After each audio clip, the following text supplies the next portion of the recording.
Hello दोस्तों, आज हम करेंगे 19 जून 2023 से 25 जून 2023 तक वीकली हरियाणा करंट अफेयर का रिवीजन, ताकि आपकी हरियाणा करंट अफेयर पर अच्छी तरह से पकड़ बन सके। और दोस्तों, जो पढ़ेगा वही नौकरी लगेगा, आपको जी जान से मेहनत करनी है। तो सेशन को शुरू करते हैं। दोस्तों, मैंने आपके लिए हरियाणा करंट अफेयर की एक बुक तैयार की है, जिसमें दोस्तों आपको जून 2022 से जून 2023 तक है, और दूसरी बुक में जनवरी 2023 से जून 2023 तक की हरियाणा करंट अफेयर मिलेगी। और दोनों बुक में आपको 11 टॉपिक भी शामिल मिलेंगे, जहाँ से एग्जाम में 100% क्वेश्चन बनते हैं। वर्तमान में हरियाणा में कौन है, क्या है, हरियाणा की सभी योजनाएं, हरियाणा के सभी अवार्ड 2019 से 23 तक है, हरियाणा के नए पोर्टल व ऐप है, हरियाणा के नए ब्रांड एम्बेसडर 2023 में। दोस्तों 11 नए ऐसे टॉपिक ऐड किए जैसे एग्जाम में 100% क्वेश्चन बनते हैं। डिस्क्रिप्शन में लिंक दिया है, वहाँ से दोस्तों ये बुक डाउनलोड कर सकते हैं, या फिर आपको डिस्क्रिप्शन में व्हाट्सएप नंबर मिल जाएगा, उस पर मैसेज करके भी आपको ये बुक मिल जाएगी। क्वेश्चन नंबर 1 है, कुरुक्षेत्र विकास बोर्ड का मानद सचिव किसे नियुक्त किया गया है? तो इसका सचिव नियुक्त किया गया है ऑप्शन डी, उपेंद्र सिंघल को। अब जान लेते इसके बारे में। उपेंद्र सिंघल को कुरुक्षेत्र विकास बोर्ड का मानद सचिव नियुक्त किया गया है, और इस कुरुक्षेत्र विकास बोर्ड का गठन हुआ था 1 अगस्त 1968 को। अब जिक्र हुआ था सचिव या अध्यक्ष का, तो हाल ही में हरियाणा बैडमिंटन एसोसिएशन का अध्यक्ष देवेंद्र सिंह को बनाया गया है, जबकि आदित्य चौटाला को हरियाणा मार्केटिंग बोर्ड का चेयरमैन बनाया गया है, और कुलदीप सिंह मुल्तानी को हरियाणा कृषि उद्योग निगम का चेयरमैन बनाया गया था हाल ही में। ये भी आपको नोट कर लेना है। नेक्स्ट है, हरियाणा पुलिस ने मादक पदार्थों के तस्करों के विरुद्ध कौन सा अभियान चलाया है? तो इनके विरुद्ध हरियाणा पुलिस द्वारा ऑपरेशन ध्वस्त अभियान चलाया गया है। अब जान लेते हैं, हरियाणा पुलिस द्वारा 1 जून से 15 जून 2023 तक मादक पदार्थों के तस्करों के विरुद्ध ऑपरेशन ध्वस्त अभियान चलाया गया था। अब जिक्र हुआ था पुलिस का, तो हाल ही में सदर थाना सोनीपत को वर्ष 2022 के लिए पुलिस थानों की वार्षिक रैंकिंग में प्रदेश का सर्वश्रेष्ठ पुलिस थाना घोषित किया गया है, और सोनीपत को हरियाणा की चौथी पुलिस कमिश्नरी बनाया गया है, और सतीश बालन को इसका पहला कमिश्नर नियुक्त किया गया है। और हाल ही में हरियाणा पुलिस को उसके ध्वज और गठन चिन्ह के लिए प्रेसिडेंट कलर पुरस्कार मिला है, और यह पुरस्कार पाने वाला हरियाणा देश का 10वां राज्य बना है। नेक्स्ट है, हरियाणा की अंजलि देवी ने राष्ट्रीय अंतर प्रांत एथलेटिक्स चैंपियनशिप में कौन सा पदक जीता है? तो इस चैंपियनशिप में अंजलि देवी ने ऑप्शन ए स्वर्ण पदक या गोल्ड मेडल जीता है। हरियाणा की अंजलि देवी ने राष्ट्रीय अंतर प्रांत एथलेटिक चैंपियनशिप के 600 मीटर में गोल्ड मेडल जीता है।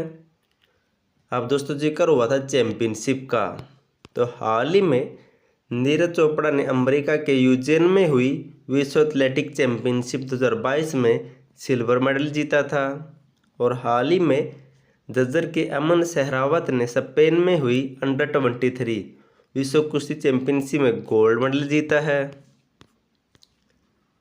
नेक्स्ट है, हरियाणा सरकार द्वारा स्वयं सहायता समूह की महिलाओं को राशन डिपो में कितना आरक्षण या छूट दी जाएगी? तो इन महिलाओं को राशन डिपो में दोस्तों ऑप्शन ए 33% छूट या आरक्षण दिया जाएगा। अब जान लेते हैं, मुख्यमंत्री ने कहा है कि राशन डिपो अलॉट में स्वयं सहायता समूह की महिलाओं को 33% आरक्षण दिया जाएगा। इनकी जो भी नए राशन डिपो खोले जाएंगे उनमें 33% हिस्सेदारी महिलाओं की होगी। अब जिक्र हुआ था राशन और डिपो का, तो हाल ही में मुख्यमंत्री ने बीपीएल परिवारों को ऑनलाइन राशन कार्ड सुविधा देने के लिए 25 दिसंबर 2022 को राशन कार्ड योजना के लिए पोर्टल भी लॉन्च किया था। और हरियाणा में राशन डिपुओं में माइक्रो एटीएम मशीन लगाई जाएगी। प्रथम चरण में गुरुग्राम, फरीदाबाद, हिसार, करनाल तथा पंचकुला में प्रोजेक्ट शुरू किया गया है। और हरियाणा सरकार ने उपभोक्ताओं के लिए देश का पहला ग्रेन एटीएम गुरुग्राम जिले के पुरनगर में स्थापित किया है। नेक्स्ट है, हरियाणा राज्य में कब से कब तक बागवानी जागरूकता अभियान चलाया गया है? तो यह अभियान चलाया गया दोस्तों ऑप्शन ए 8 मई से 15 जुलाई 2023 तक। अब जान लेते हैं, बागवानी जागरूकता अभियान हर जिला हर घर हरियाणा प्रदेश के 6228 ग्राम पंचायतों में यह अभियान 8 मई से 15 जुलाई 2023 तक चलाया जाएगा। आपको नोट कर लेना, हरियाणा में ग्राम पंचायतें कितनी हैं? तो 6228। अब जिक्र हुआ था बागवानी का, तो मुख्यमंत्री बागवानी योजना 1 जनवरी 2021 को शुरू हुई थी और भिवानी के खरकड़ी गांव में बागवानी विश्वविद्यालय करनाल का रीजनल सेंटर भी बनाया जाएगा और बागवानी उत्कृष्टता केंद्र भिवानी के गिगनौर में बनाया जाएगा और अंतर्राष्ट्रीय बागवानी मंडी वर्तमान में सोनीपत के गन्नौर में बनाई जा रही है। हरियाणा के किस जिले में बनाए जा रहे सीधी स्मारक में प्लेट और पत्ते फ्रांस देश से मंगवाए गए हैं? तो ये सीधी स्मारक किस जिले में बनाया जा रहा है वर्तमान में? तो इसका राइट आंसर होगा ऑप्शन ए।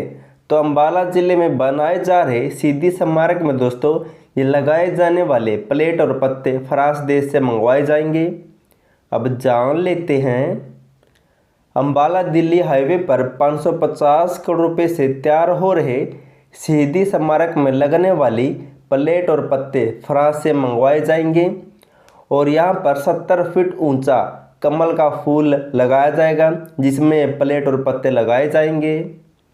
अब जिक्र हुआ था अंबाला का, तो हरियाणा का पहला डाकघर अंबाला में 1890 में खोला गया था और हरियाणा का पहला बस डिपो अंबाला में 7 सितंबर 1950 को खोला गया था और अंबाला जिले में अंतर्राष्ट्रीय स्तर का वार हीरोज फुटबॉल स्टेडियम भी बनाया जा रहा है वर्तमान में। नेक्स्ट है, दक्षिण हरियाणा बिजली वितरण निगम बिजली संप्रेषण व आपूर्ति में पूरे भारत में कौन से स्थान पर आया है? तो इसमें यह बिजली वितरण निगम ऑप्शन डी चौथे स्थान पर आया है। अब जान लेते हैं, दक्षिण हरियाणा बिजली वितरण निगम बिजली संप्रेषण व आपूर्ति के मामले में पूरे भारत में चौथे स्थान पर आया है। अब जिक्र हुआ था बिजली का, तो हरियाणा विद्युत बोर्ड का गठन हुआ था 3 मई 1967 को चंडीगढ़ में और हरियाणा 29 नवंबर 1970 को प्रदेश के सभी गांव में बिजली पहुंचाने वाला प्रथम राज्य बना था।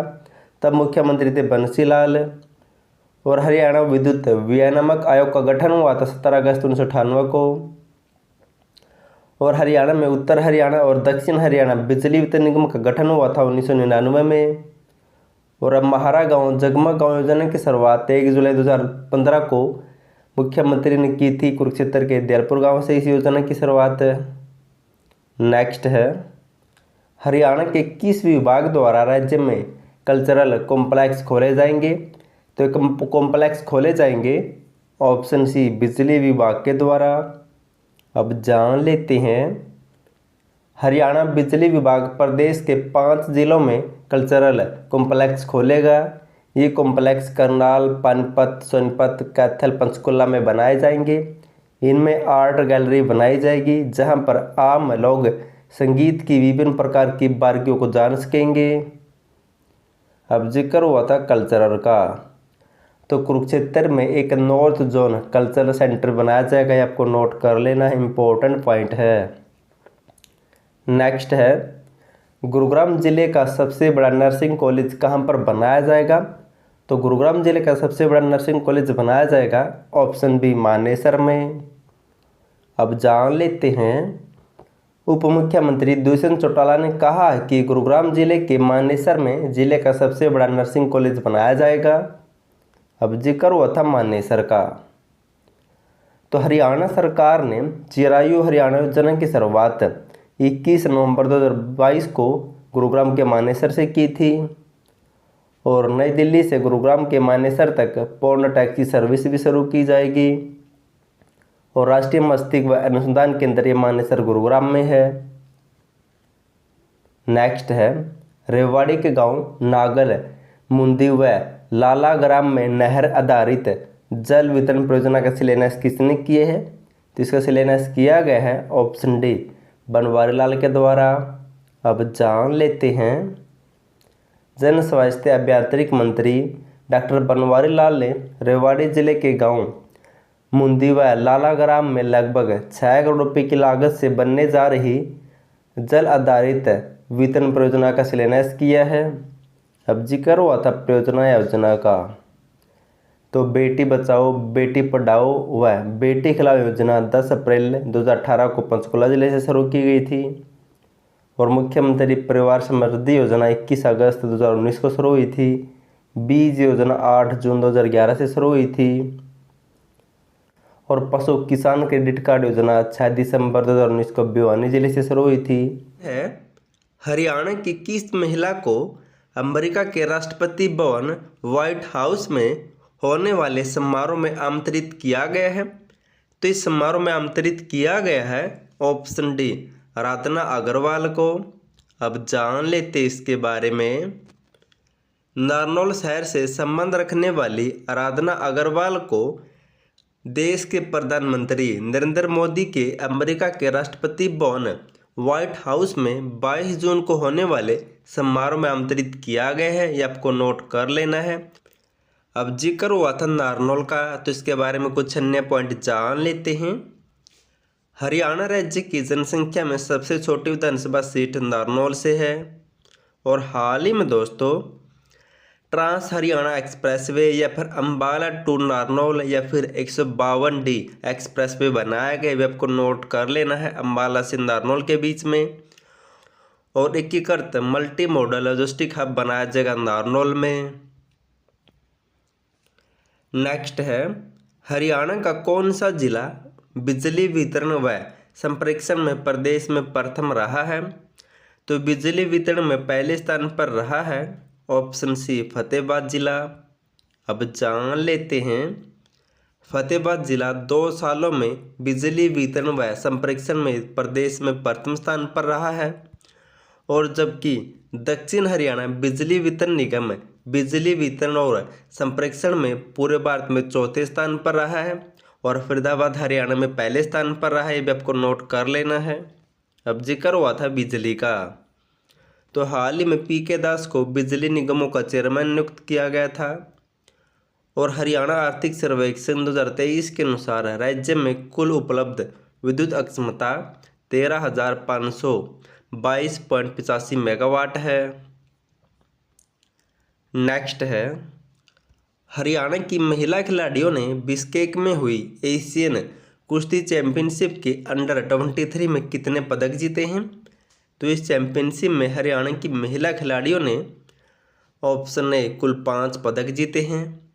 अब जान लेते हैं किर्गिस्तान के बिश्केक में हुई कुश्ती चैंपियनशिप के अंडर 23 वर्ग में महिला टीम ने भारत में कुल 8 मेडल जीते हैं और इन 8 मेडलों में से 5 मेडल दोस्तों हरियाणा की महिला पहलवान खिलाड़ियों ने जीते हैं।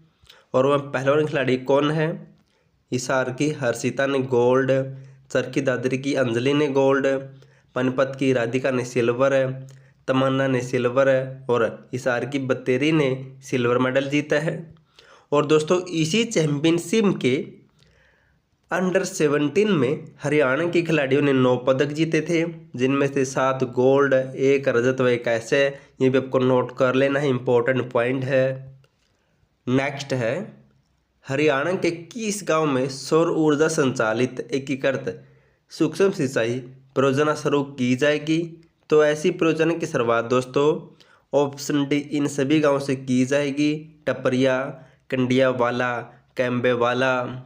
अब जान लेते हैं मुख्यमंत्री ने कहा कि मोरनी खंड के टपरिया, कंडियावाला, कैम्बेवाला, खेरीवाला और लश्करवाला गांवों के लिए सौर ऊर्जा संचालित एकीकृत सूक्ष्म सिंचाई परियोजना पायलट प्रोजेक्ट के तौर पर शुरू की जाएगी।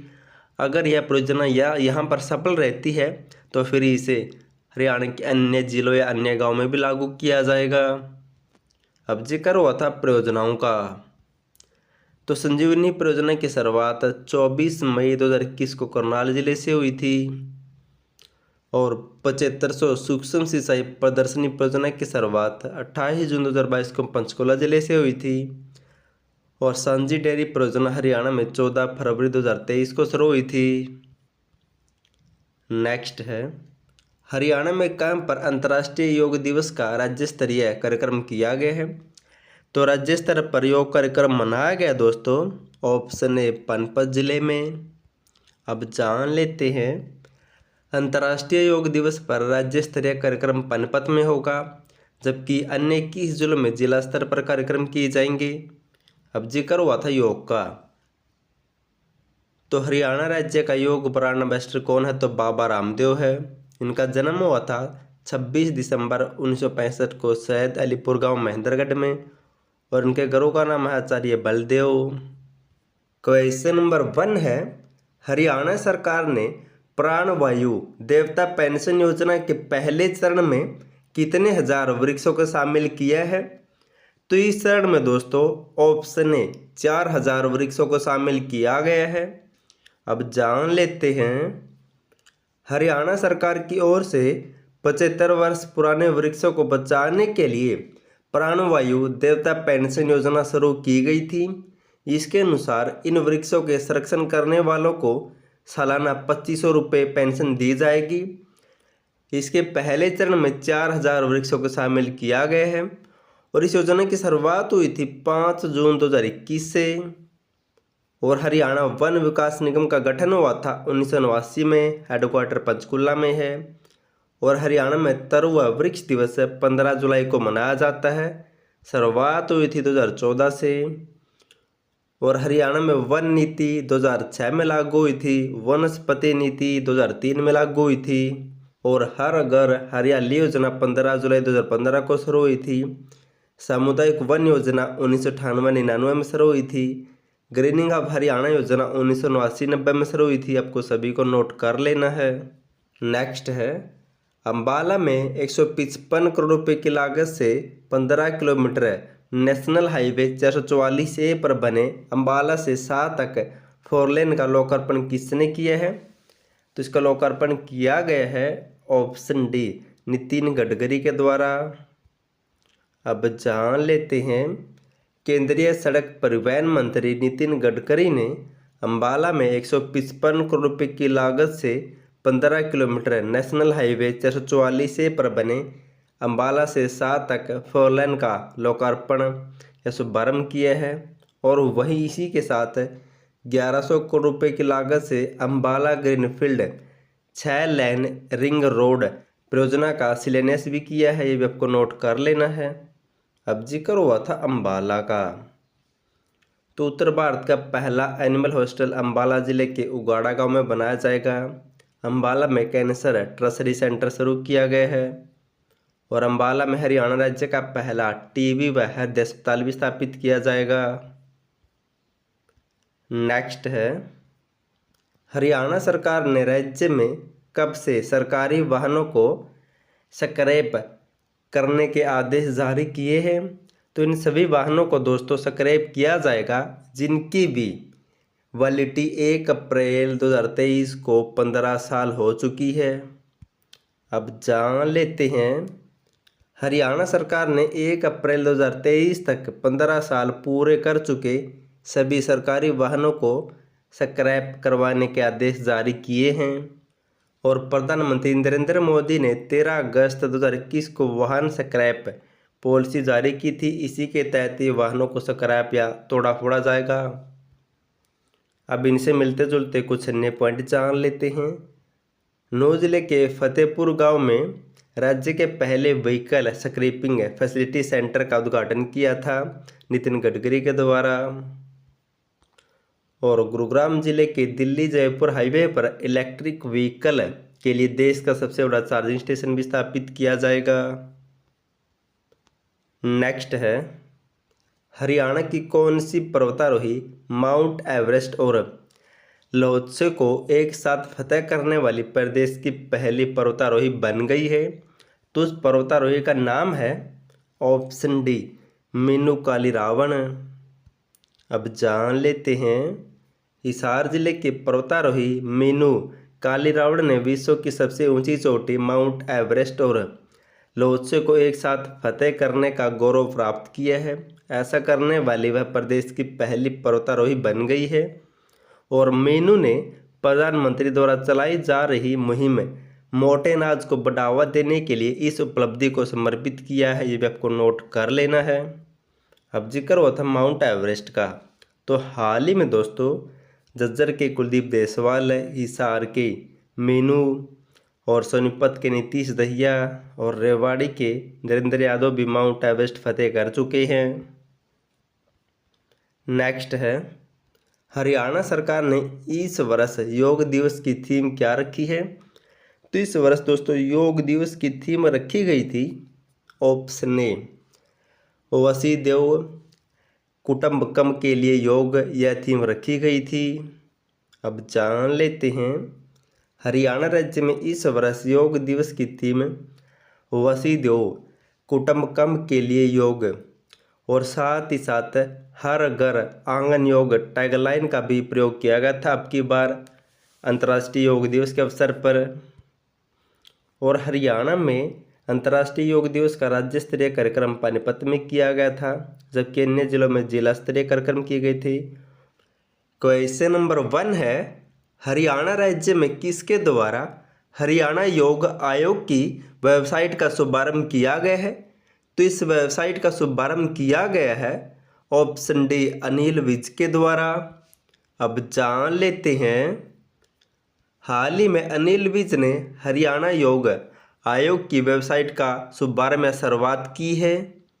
अब जिक्र हुआ था दोस्तों योग का, तो पूरे भारत में हरियाणा एकमात्र ऐसा राज्य है जो योग को शिक्षा के पाठ्यक्रम में शामिल करेगा। और हरियाणा सरकार ने इस वर्ष योग दिवस की थीम वसुधैव कुटुंबकम के लिए योग रखी थी थीम, ये आपको नोट कर लेना है। और हरियाणा योग आयोग के अध्यक्ष कौन है वर्तमान में? तो जयदीप आर्य है। नेक्स्ट है, हरियाणा सरकार ने दयालु योजना के तहत 45 से 60 वर्ष आयु वर्ग को 2 लाख रुपए से बढ़ाकर कितना कर दिया है? तो इस योजना के तहत दोस्तों ये राशि 2 लाख से बढ़ाकर ऑप्शन सी 3 लाख रुपए कर दी गई है। अब जान लेते हैं, मुख्यमंत्री ने घोषणा की है कि अब 45 से 60 वर्ष आयु वर्ग को 2 लाख रुपए की बजाय 3 लाख रुपए की राशि मिलेगी। अब जिक्र हुआ था दोस्तों दयालु योजना का, तो इसकी शुरुआत की गई थी 16 मार्च 2023 को। मुख्यमंत्री ने 16 मार्च 2023 को दयालु योजना या फिर दीन दयाल उपाध्याय अंत्योदय परिवार सुरक्षा योजना का शुभारंभ किया था। और इस योजना का उद्देश्य क्या है? तो इस योजना के माध्यम से अंत्योदय परिवारों को मृत्यु या दिव्यांगता होने की स्थिति में वित्तीय सहायता राशि प्रदान की जाएगी। और इस योजना का संचालन हरियाणा परिवार सुरक्षा न्यास की तरफ से किया जाएगा, ये भी आपको नोट कर लेना है। नेक्स्ट है, हरियाणा के किस व्यक्ति को national counselling of state agriculture board का सीनियर वाइस चेयरमैन नियुक्त किया गया है? तो इसका वाइस चेयरमैन नियुक्त किया गया है ऑप्शन बी आदित्य देवीलाल चौटाला को। अब जान लेते हैं, हरियाणा के आदित्य चौटाला को national counselling of state agriculture board का सीनियर वाइस चेयरमैन नियुक्त किया गया है। और दोस्तों इसी आदित्य चौटाला को हरियाणा मार्केटिंग बोर्ड का चेयरमैन भी नियुक्त किया गया है, ये भी आपको नोट कर लेना है। और कुलदीप सिंह मुल्तानी को हरियाणा कृषि उद्योग निगम का चेयरमैन बनाया गया था हाल ही में। नेक्स्ट है, हरियाणा के किस जिले के गांव पिलनी से प्राचीन सिक्के मिले हैं? तो दोस्तों पिलनी गांव किस जिले में पड़ता है? तो इसका राइट आंसर होगा ऑप्शन सी, तो कैथल जिले में पड़ता है ये। अब जान लेते हैं, कैथल जिले के गांव पिलनी में तालाब की खुदाई के दौरान प्राचीन सिक्के मिले हैं। अब जिक्र हुआ था प्राचीन चीज़ों का, तो इंडो ग्रीक शासकों के सिक्के रोहतक के खोखराकोट से मिले थे। कुषाणकालीन सोने व तांबे के सिक्के मिथातल भिवानी से मिले थे। जैन मूर्तियां हास्य व रानिया से प्राप्त हुई थी। योध्या गणराज्य की मोहरें नौरंगाबाद भिवानी से। हर्षकालीन ताम्र मुद्राएं सोनीपत से। मिट्टी की मोहरें दौलतपुर कुरुक्षेत्र से प्राप्त हुई थी।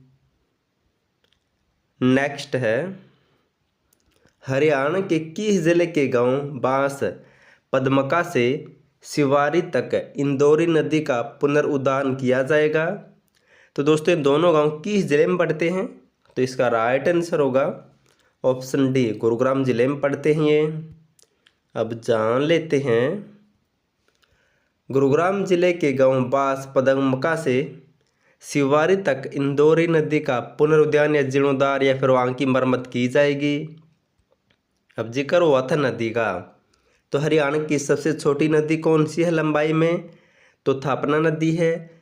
जबकि सबसे बड़ी नदी है लंबाई में यमुना।